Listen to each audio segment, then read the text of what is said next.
and welcome to the Ray Hagins Christmas special.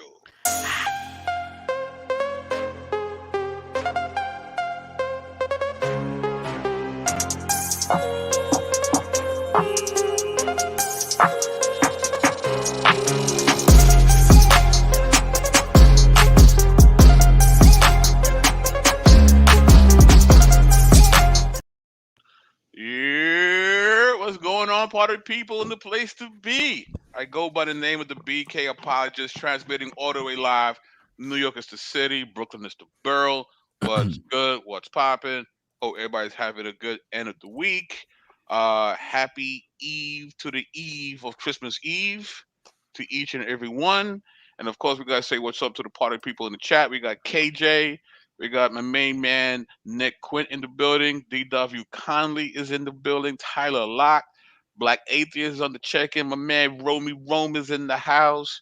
And as always, party people, please, please, please like, share, and subscribe. Share the link. Tell a friend to tell a friend that it's him again. And if you like how it goes down with the BK, you can show your love via PayPal, or if you'd like to be a monthly supporter of BK, you can become a patron. We get assortment of goodies to enhance your personal Bible study. And of course, I am honored and privileged to have some amazing, amazing man of God on the panel here this evening. Of course, we have from the other side of the Mason Dixon, showing that Southern hospitality, none other than MJ Jackson. What's going on, sir? Grace and peace to you and to my esteemed colleague, Brother CMB, the ambassador. What up? What up? Shout out to the chat. Happy to be here on this Friday night. Yes, sir. Let me just say this real quick. Yes, sir. Yes, sir. I don't trust black people named Ray. You stupid. This is how we started. This is how we started. Great. What? This is great. Yo. Man. Oh my God. Anytime we dealing with a Ray or a Ray or whoever, the thoughts and views of MJ Jackson are not necessarily the thoughts of BK Apologists and the UA. Right. They always coming in with some Ray's boom boom room and all this. All right. Red flags up for Uncle Ray, but let's go. Oh my God. They quit saying Ray J. Yeah, he's suspect too, fam. Ray J? Really?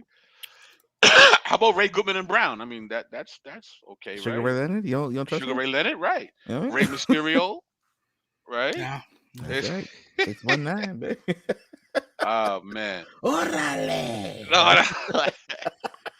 And the man who said the racist Spanish saying, he goes by the name wow. CMB the ambassador. I can't be a wrestling fan? Okay. Whatever. It's so good. What's up, man? Hope I don't get canceled. I'm CMB. How y'all feeling tonight? Oh man, the C stands for cancel. Listen, me and C, man, we go way back. I was just thinking about this. We go it's been like 5 years now on the interwebs, me and you. Not longer than that, man. 17. Yeah, 17, 5 years. Yeah. 16, actually. Yeah, 2016. 2016. So it's two flats on a Cadillac, baby. Yeah. Yeah. And fun fact, my first outside of New York speaking engagement was at CMB Church. That's right. Right, we had had one of the first, right in the hood, one of the first ever UA conferences. So let that be known. You know what I mean? Yes, Ray Charles. Good one, Nick. Yes. So we are here to discuss a man that we've done a few videos on. It goes by the name of Ray Hagins. The reason why we do focus on him because a lot of people who are consider themselves part of the conscious community, he's kind of one of the gateways into the community. You know, it's his teachings, his videos that have caused quite a few people to leave the church. So, we just want to just really deal with his accusations and claims so that, the believer can defend themselves when they hear people parrot what Mr. Hagen says. So, I don't know if you've seen the video yet, MJ. Have you? I looked at a little bit of it. So give us some of your thoughts before we get into it. Oh Lord. Well, it's Christmas time, and you're gonna see videos like this floating around by those who think that they're smarter than other black people, primarily. Hmm. Um, Usually Ray Hagins will start people out in his congregation. That's what I'm gonna call it because it's really Yeah, a church. church gimmick. Ray Porkchop Hagins is a big old gimmick. Um, and typically his mo is to um his mo is to take his audience and have them feel like he's exposing them to something that their pastors has never told them before. Right. And so with it being Christmas season, let's just say that it's open season on um on all the conscious community clowns. Pretty much. So I don't think you've had a chance to see the video, but I know you're very familiar with Ray Hagins. Like, what do you think is the appeal for Ray Hagins for so many people? Well, I mean, he seems No, sincere. that's for CMB. I'm sorry, my Oh, bad. I'm sorry, my bad. Yeah. So like, okay. So what's the appeal of Ray Hagins? Yeah. He, like I said, MJ said it's a gimmick, right? And he is a church man through and through, right? So it's very familiar. If I can just walk in the door and say, "Ain't he all right?" Right? Right. Right. And some people will be, just jump right on in there, right? And then on top of that, I've watched a couple of Ray Hagins' shows of late, and recently, right, I would say it's probably in the last year or maybe 2 years at most. It was during the pandemic, or following the pandemic anyway. He started off his broadcast by singing an old church song. One more time, he allowed us to come together. Like, if you know church, like from the 80s and coming forward, you know that song, like Black Church. You know what I mean? So it's very familiar for people.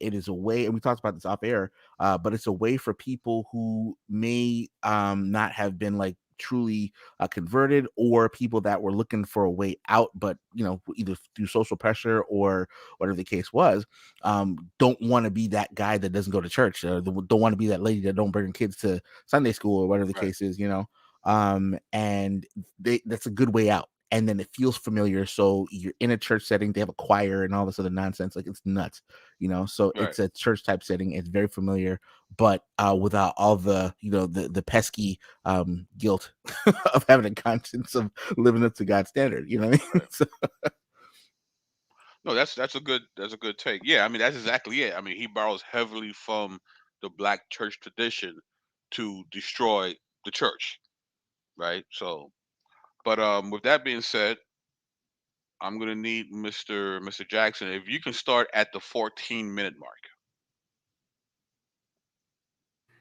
14 minutes. All Yes, right. sir. You could actually what you could do is scroll down the video and you could be able to open up the transcript so that way you can actually I mean if you want yeah, scroll down, click where it says more, go all the way down, transcript, show transcript, and then on the side it gives you the timestamp so it just yeah, just makes it easy for you to And this is why you're one of the most dangerous gentlemen in the UA. All right. Let me know when you're ready. let's go. All right. Acts 17:22. Turn quickly. Acts is in the New Testament. Oh no, he said turn quickly. Okay.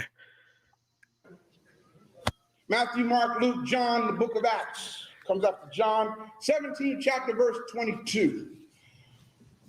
Would you read it for me, please? Then Paul stood in the midst of Mars Hill and said, Ye men of Athens, you men of Athens, in other words, you Greeks, I perceive that in all things you are what? you are too superstitious. You are too, what's that last word? Superstitious. Wait a minute, one more time. What's that last word? superstitious. You too superstitious.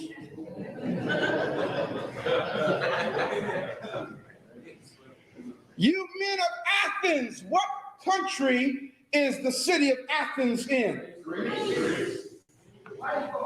This whole program that has been forced upon us comes from the Greco-Roman Empire. Now, I don't know if anyone here has another version other than the King James Version. Anybody got an NIV? What do you have, Elder? Mine is Schofield, and it says very religious. Uh-oh. Say it a little bit louder so everybody can hear what it says. It's, instead of the word superstitious, what word is there? I perceive that in all things ye are very religious. Thank you. Make a note of it in your books. In the biblical text, the word superstition and the word religion are the same thing. All right, you can stop there. Ray cooking, boy. He in there cooking. So You see yeah, what he just so See what he just did where he had a reader. That is old school Pentecostal, old school Kojic. That's style Kojic, preaching baby. right there. Yeah, read. You know, That's who the Hebrew Israelites got it from. pretty much. it's terrible. Go ahead. So is this problematic? If so, how? Like what is he doing to the text here? Butchering it, I think is the word. Well, yes, but how so though? How so? Right. All right. So like again, he is conflating the term religion and superstition, right? And to be honest, right? The thing here, I just looked at the Greek word here, and it's a long word. It's diamonesteros, right? Diamonesteros, okay? Respectful of what is divine, religious, perhaps rather than superstitious, the usual meaning, right? So, in other words, what they're trying to do, and I'm looking at BibleHub.com if you want to check it out. Their Strong's in dictionary here, right? And again, it's rather than the superstitious, the usual meaning. So I think what they're trying to do is separate what we would consider superstitious and what they would consider superstitious, right? So in a good sense, I'm reading down into the Thayer's Greek lexicon here. It says in reverencing God or the gods, pious or religious, and that's where you get that in, right? And so as we go further down to the BDB here, it's devout is the term, right? So it's more talking about their consistency, right, with their devotion, all right. And again, you can tell that because of the context. If we talk about Mars Hill here, they have all these different idols for these gods, right? So they have one to the unknown God, so don't miss any. Right. So it's not about like superstitious as in I'm going to get my lucky rabbit's foot or, I'm going to make sure I wear my red drawers on Tuesdays because that's my lucky drawers. Or, you know what I mean? It's not that, Too much information. I'm not saying me as in I know, me. I know. I'm not going to talk about my Florida State blanket when I watch the games, but never mind. Besides that. It's not talking about that in that same way. So I think he's conflating terms there, and then he sets the trap, and then people just kind of jump at it, right? He just kind of throws it up like like t-ball. Now he'll set it up there, and people knock it out and think they did something, but it's t-ball. It's not, it's not actual baseball or whatever. Right. MJ, your thoughts on this passage? Well, I mean, he's not giving any context or anything like that to what Paul is doing there, and he's framing the issue as in to be religious is to be inherently a bad thing. Too religious, too superstitious. So I guess what he's trying to get at is that to be superstitious, to be religious, is inherently a bad thing. Right. And so what he's doing is grooming his audience. That's what he's doing. Right. It's the setup. He's as we say over New York, you're getting lined up. Yeah, he's about to, as the young folks say down here. I don't know if they say it up there in New York. He's getting ready to finesse them. Yeah, we definitely say that. Okay. All Shout out to Jim Green. Thank you for the super chat, sir. Definitely appreciate it. So let's just look at that verse real quick. All right. So, right, Paul stood in the middle of the Areopagus and said, "People of Athens, I see that you are extremely religious in every respect, for I was passing through and observing the objects of your worship. I even found an altar on which was inscribed to an unknown God. Therefore, what you worship in ignorance, this I proclaim to."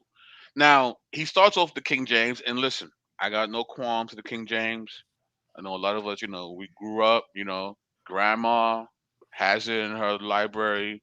And listen, if you love your King James, as long as you know how to read your old English, by all means, stay with your King James. You will go to heaven. But with that being said, it is written in archaic form of English. the Queen's English. Right. And Right. the connotations of words change over time. So what superstitious might have meant today is not what it could have meant back then in 1611, right? So with that being said, though, looking at the word studies in the New Testament, volume 1, says here too superstitious. uh they say a dahe mon esteros, I guess. This rendering of that of the rev, somewhat superstitious, are both unfortunate. The word is compounded of to fear and a deity. It signifies either a religious or a superstitious sentiment. According to the context, Paul would have been unlikely to begin his address with a charge which would have awakened the anger of his audience. What he means to say is, you are more divinity fearing than the rest of the Greeks. This propensity to reverence the higher powers is a good thing in itself, only, as he shows them, it is misdirected. Not rightly conscious of its object and aim, Paul proposes to guide the sentiment rightly by revealing him whom they ignorantly worship. That's the context. Paul is not making an axiomatic statement about religion itself. That's not what he's saying. He's saying, yeah, you guys, man, you guys are really spiritual. You're so spiritual that you even, hedge your bets and you got this unknown deity, But this thing that you don't know about, I'm going to put you on. And then he goes Amen. on to basically convey the gospel. And here, fun fact, without quoting scripture. So it could be said that Paul is making a point of contact with with a group who has a different culture than his own. In other words, he's contextualizing the Yes. message of the gospel. Yes. Using what they know. Exactly. And it's also kind of funny that Ray Hagins tried to slip in the fact that these are white folks. I heard him screaming in the back too. Yeah, well, yeah, that person in the back. Hey, dang, bro. White people. Easy. Come on, man.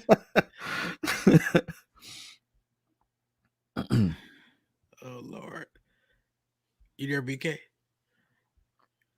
He's muted. You muted, bro. Precious Lord. Oh, my bad. I was muted. I was getting ready to start singing.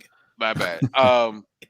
Yeah, I mean, he's given them what they want, right? Because they already have these preconceived notions. Like, please tell us how bad these white folk are. Tell us. So anytime he does that, it's like, oh, I like that. It Right. scratches that itch. It scratches that itch. Right. Ray. Which is a great rhetorical device, though. It is a great rhetorical. You're not being honest, but it is a great rhetorical device, right?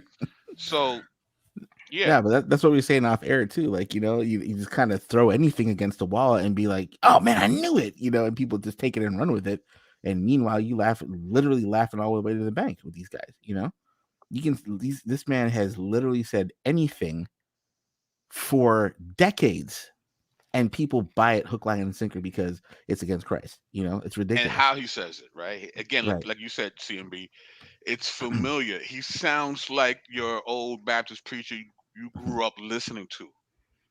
So it doesn't sound so jarring from him because the style is similar to what you're accustomed to hearing, You know what the right? terrible part is about that, BK? Yes, sir. He literally is that old preacher that they grew up listening to. Right, right, right. Right. I remember when Hagins was part of Kojic, and he was like, I mean, people do that all the time, and it gives him a pass where he shouldn't be getting one. MJ, go to the 16-minute 51-second mark. Yes, sir. 1651. Yes, sir. Are you ready? Go ahead. People, especially our people, have been suffering from a psychological impairment called Christmas. And as a result of this psychological impairment, which was programmed into us by the Euro-Gentile Greco-Roman Catholic Church, the world now suffers from the most powerful psychopathology ever inflicted upon the human race. You can Christmas. stop that. You can stop. The most That's a heavy powerful accusation, huh? psycho. What? That is heavy. Come on, big dog. That boy working that he working his manuscript. Uh-huh. That boy working that thing. He said you're Stay in the text, suffering Doc. from a psychological impairment called Christmas. Christmas is a psychological impairment, Oh man. Oh, Jesus. right? The Gentile Greco-Roman Catholic Church suffer because of them. We suffer from the most powerful psychopathology ever inflicted upon the human race. Talk about a Grinch, dude. What's wrong with this man? Ooh, that's a rhetorical flourish, boy. He went in. So yeah, Christmas. so let's deal with that, right? Let's deal with that for a minute. So according to the Moody Handbook of Theology, the official beginning of the Roman Catholic Church occurred in 590 CE with Pope Gregory I, right? Keep that date in mind, 590 CE. The search for the origins of Christian worship, sources, and methods of study of early liturgy, Paul E. Bradshaw.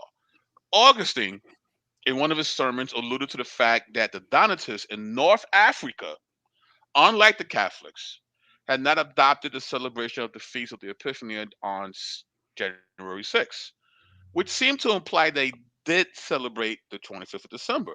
This in turn suggested that Christmas must have already existed prior to the Donatist schism in 311, Oops.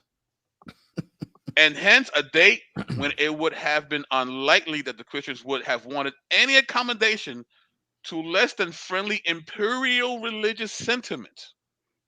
On the basis of other evidence supporting the computation hypothesis from Augustine and from anonymous work known as the De Solotis, which was apparently also of North African provenance, Talley tentatively suggested the possibility that Christmas may have first appeared in that region rather than at Rome, as is usually supposed.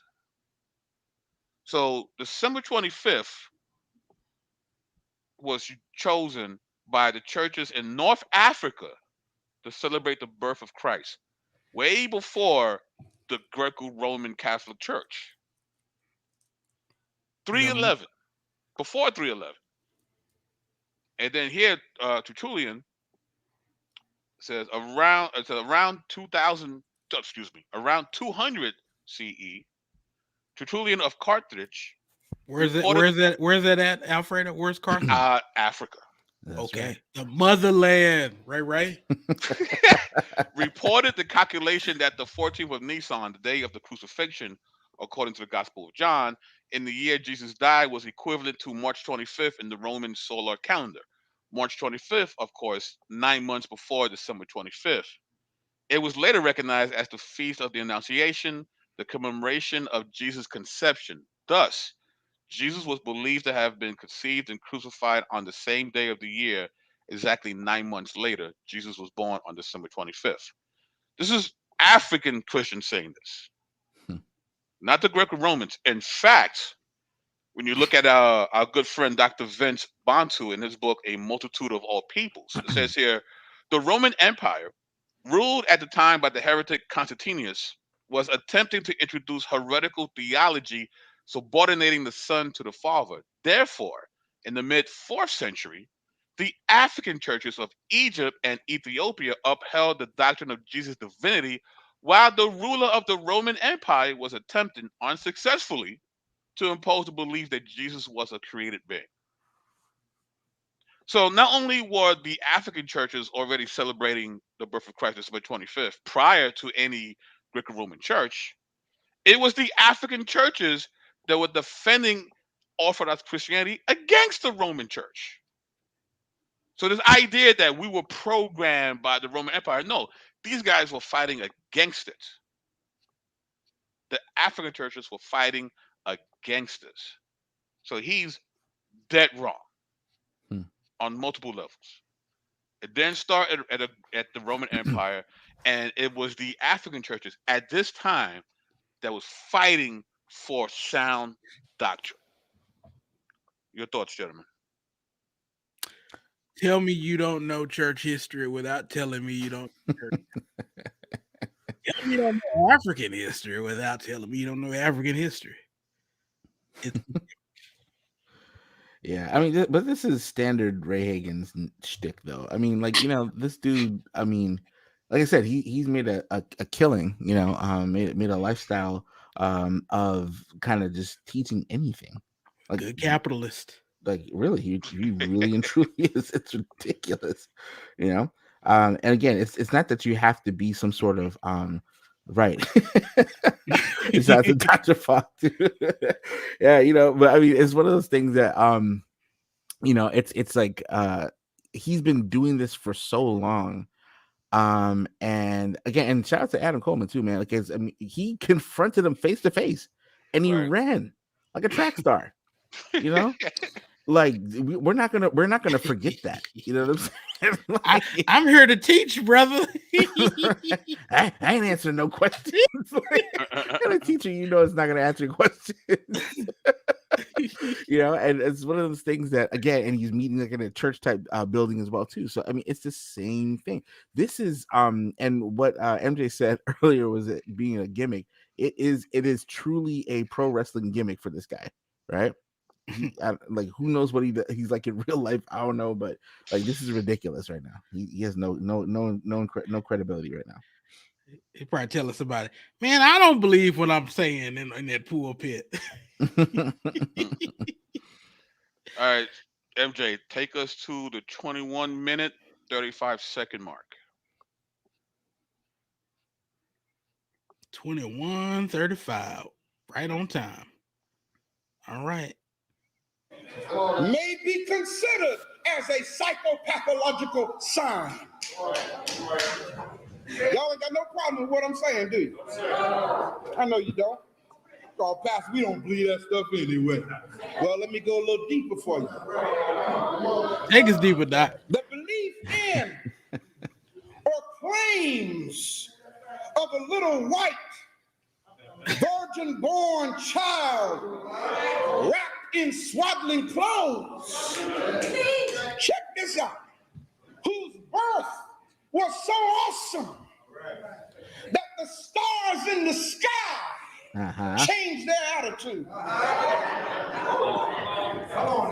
and summoned kings and wise men from the far east just to come look at him and pay homage to him. And what's really deep about it is these men rode on camelback over a distance of almost 15,000 miles in less than 2 days.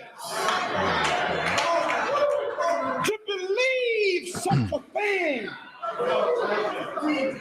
as a therapist, as a psychologist, in my opinion, That's a psychopathological sermon. And you suffer from mental illness. You stop it. Yes, sir. Okay. He said 15,000 miles is what he said. Oh, Jesus. Right? Well, yeah, let's do that real quick, right? So, no one. I mean, we know we know that these magi come from a eastern direction, but no one knows exactly where. So for him to know the square mileage, it's very interesting. Because there is no consensus anywhere in academia about where these guys come from. You know, some people would say, you know, Persia, the Earl of the Chaldees, you know, somewhere in that area. But no one knows for certain. There is no consensus. All right. So to go from no consensus to know exactly the amount of miles. So let's see. So I'm looking, I just looked it up right quick. There's a couple of different things, right? Said Ray Hagen knows. Right. Dr. Folk says Anatolia. Right. I've heard that as well. Right. So and I looked up Babylon. That's between 750 to 900 miles. And he said so Jerusalem to, let's say, no, Bethlehem, right? Yeah. So Bethlehem to Anatolia, right? Okay. How long is and that would be 99.1 kilometers. Okay. So that's right. not right. But Turkey? again, right? Yeah. No one, like, there's still conversations about. I'm sorry. That would be 1,500 kilometers. Okay. Right. 888 miles. Right. So they know 15,000. Come on, man. I mean, I think we're closer than 15,000 miles today. That man is, man. his finesse game. Right. He's working it in that African village pulpit.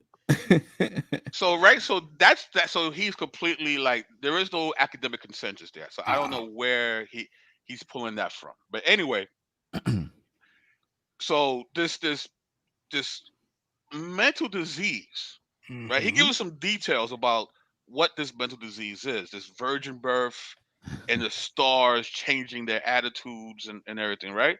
Well, in one of his videos, right, he talks about the original virgin mother and child. So I guess the mental illness comes from Kemet, right? Right. You don't seem to have a problem here when it comes to a virgin birth. That's very interesting. And also, looking at John H. Walton, Genesis 1 as Ancient Cosmology, when the Egyptians contemplated the created universe through their myths and rituals, they would have been aware that the world around them was not simply a collection of material things. The universe was for them an awesome system of living divine beings. The earth, the sky, and the Nile were all entities that had a distinct life force and personality and drew their life from the original creative power, no matter what name that power may have borne. So why would you, Mr. Hagins, have an issue if the stars changed his attitude? Because in ancient Kemet, the stars were entities. The sky was an entity. So what's the problem? What's the problem? Unless, of course, you're admitting that the illness stems from Kemet, and we've been infected. Is that what you're saying? Terrible. Your fault. Your thoughts, gentlemen. Yeah. So like, he's dead wrong on that. You know. Again, he's 0 for whatever right now. I would say that like I got another thing I was going to say about the his comment about 2 days, but I don't know if MJ had anything to say about this part first before I do that. I mean, when a person has an agenda, right? We typically see lapses in logic like this. Alfredo just pointed out that if you go check out some of his other videos, the original mother and child, the original virgin, according to him, was from Kemet, and now right here, right now, he's making the very thought of a virgin birth to be insane. And so when you have agendas like this, you'll forget about the things that you say. We see people do it all the time in politics, so you just have to listen. Yep. Because they're gonna fall right in the hole that they dug. Yep. So you just gotta listen. Don't be so quick to chase down everything they're saying. Just let them strangle themselves. Yep. Give them enough rope. Give them enough rope. Yeah. Get see. Yeah. So I agree with that 100%. I wanted to kind of touch on that when he talked about traveling 15,000 miles on camel back in 2 days, right? First off, when we talk about the these kind of nativity scenes that we see all the time in front of churches and schools and whatever else, right? It's baby Jesus in the manger, right? That's not what the scriptures necessarily says, that the baby wasn't a baby Jesus, you know what I mean? I'm going to read a short clip here from Matthew chapter 2. Start verse 7, kind of work my way down here about verse 10, 9 or 10. Says, then Herod, when he secretly called the wise men, determined from them what time the star appeared, and he sent them to Bethlehem and said, go and search carefully for the young child, and when you have found him, bring word back to me that I may come and worship him also. When they heard the king, they departed, and behold, the star which they had seen in the east went before them, till it came and stood over where the young child was. And then when they saw the star, they rejoiced with exceeding great joy, right? So it's the young child, right? That could mean a toddler, up to 7 years old even, so we don't know exactly when that happened, right? But there's no indication any place to say that it was 2 days. Like, it's ridiculous, right? And so, like, to kind of just put that out there like that, with no kind of integrity is really I'm looking at him like side eyes more than usual at this point, so like this is it's ridiculous on its face. Right. Oh, let's continue the ridiculousness. MJ, if you can go to now the 41-minute 8-second mark.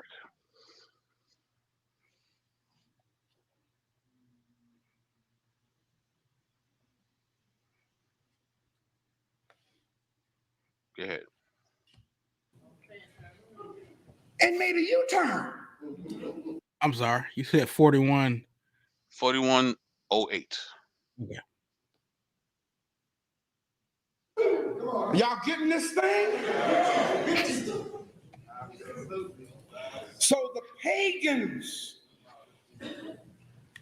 worshipped something called Mythra.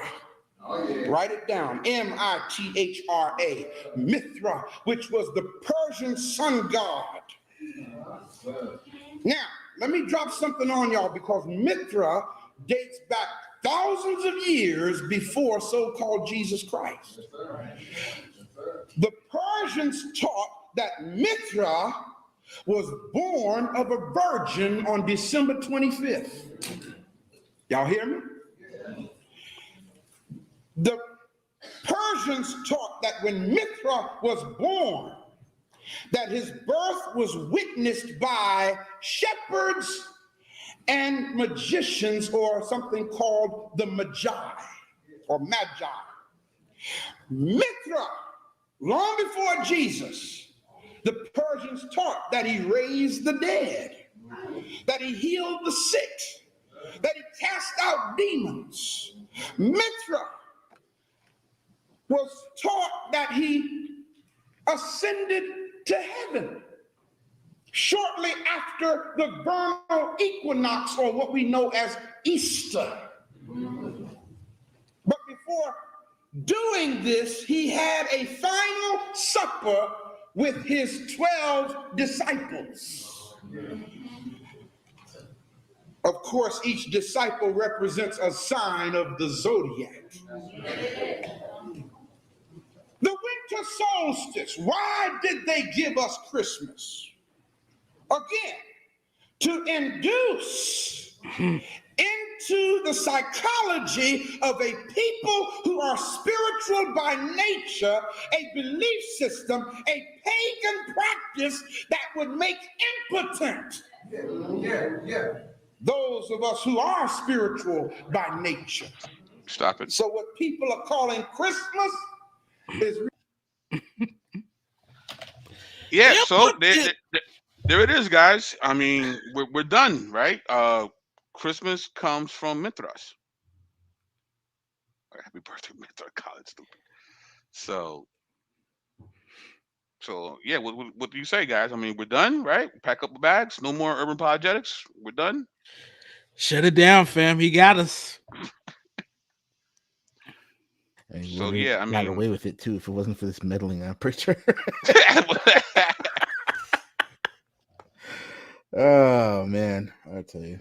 yes, it's very very interesting. So let's look at this book entitled "Jesus: Evidence and Argument for Memphis Myths" by Maurice Casey, pages 210 to 211. I see another book I gotta buy. Yeah, yeah. Jeez. Various writers have also suggested between them that Mithras was born of a virgin on 25th of December in a cave attended by shepherds. For example, Acaria, despite apparently being aware that Mithras was produced from a rock, nevertheless repeats the Harlem atheist Jackson declaring in 1941 that Mithra, a Persian sun god, was virgin born in a cave on the 25th of December. His earliest worshippers were shepherds. Then Druze declaring in 1910 that the goddess, Acaria does not say he was referring to Mary, equals Maya, equals Maya, appears among the Persians as the quote, virgin mother of Mithras.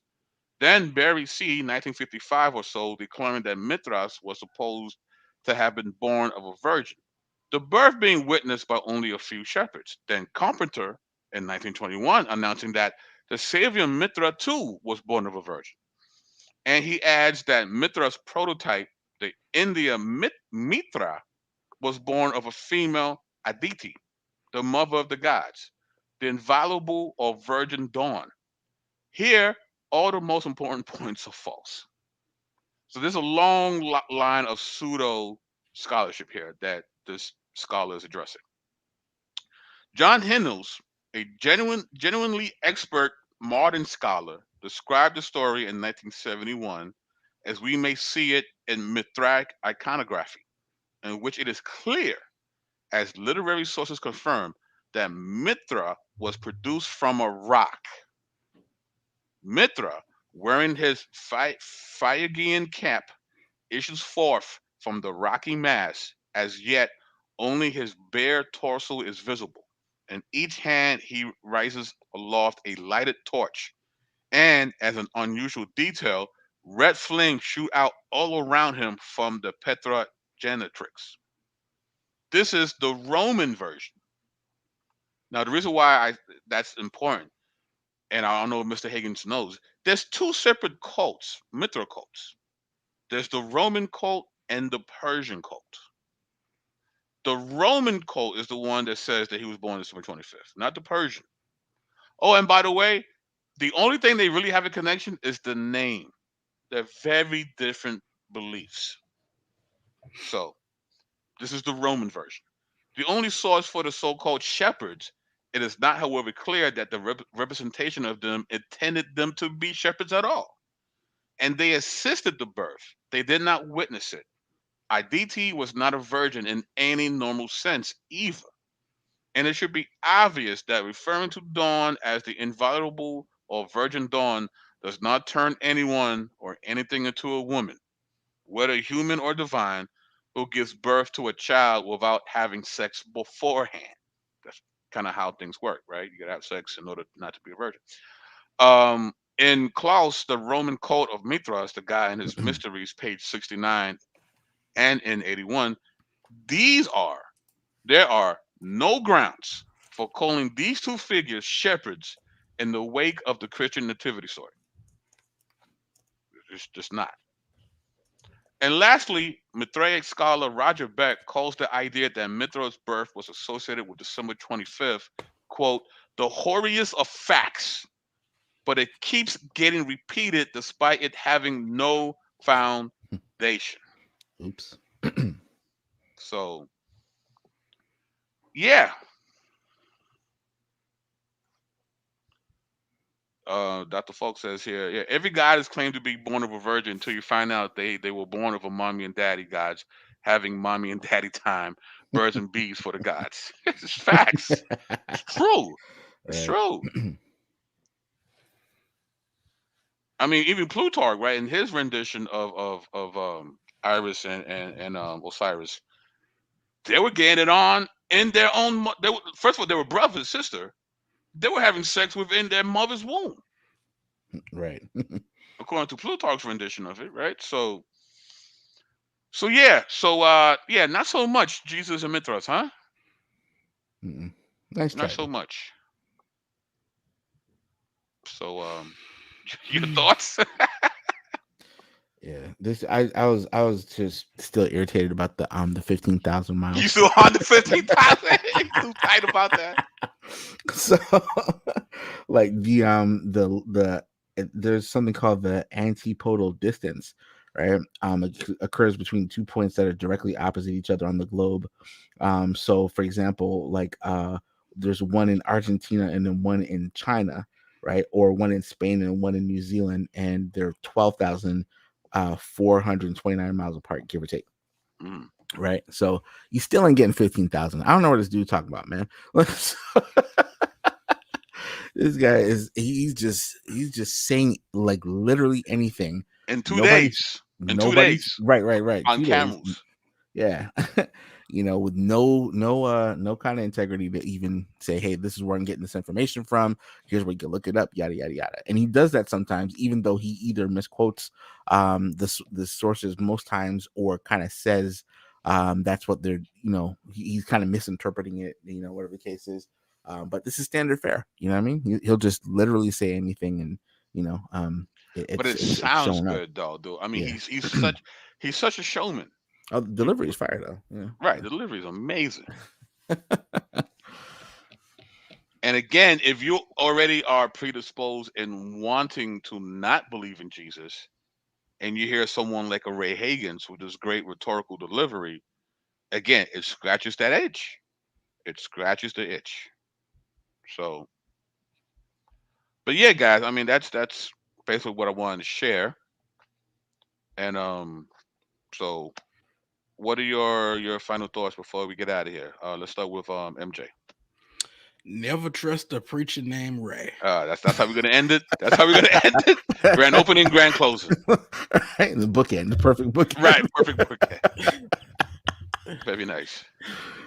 Yeah, man. That's Ray Hagins for you, man. He cannot be questioned on any of this, and if you do question him, you have he's hedging his bets by saying that people who believe different from him have mental diseases. Right. So he's pathological impairment. Yeah, he's poisoning the well. This, my friends, is what cult leaders do. Mm-hmm. And he getting paid too. The cult leaders get paid as well, by the way. Oh yeah. So Ray Hagins. Watch out for brothers named Ray. CMB, your final thoughts, sir. Yeah, it's Ray being Ray at this point. You know what I mean? Like, what are you gonna do? But yeah, like just listen, I said this before, I'm gonna say it again. Make sure that you learn how to vet your sources. Catch this, y'all, and your sources.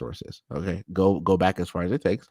Kind of see where these people are quoting from, who they're quoting from, where they're getting this information from, and see if it holds water, right? Because that's the thing, like we talked about this off air. So I'm gonna say it again for you guys.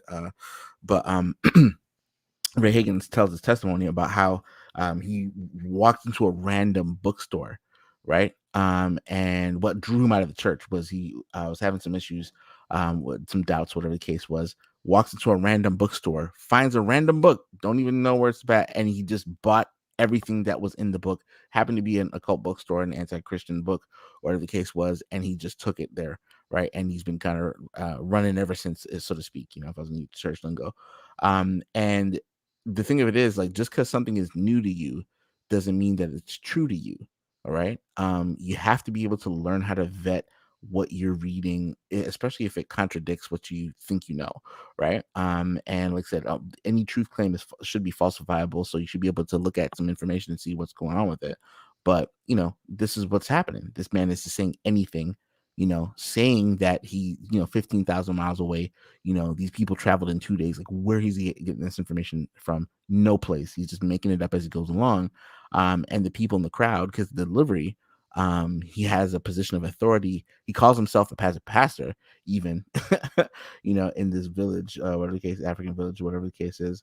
And he's just, it's a bad situation, you know.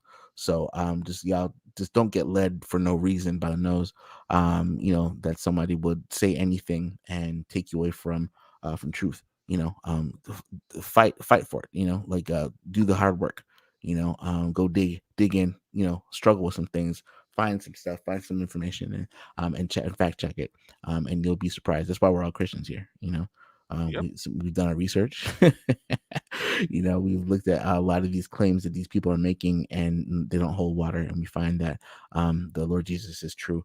What we've been told in the scriptures is accurate, and it's believable. Amen. Amen to that. And with that, MJ Jackson, CMB, and BK signing off. Peace.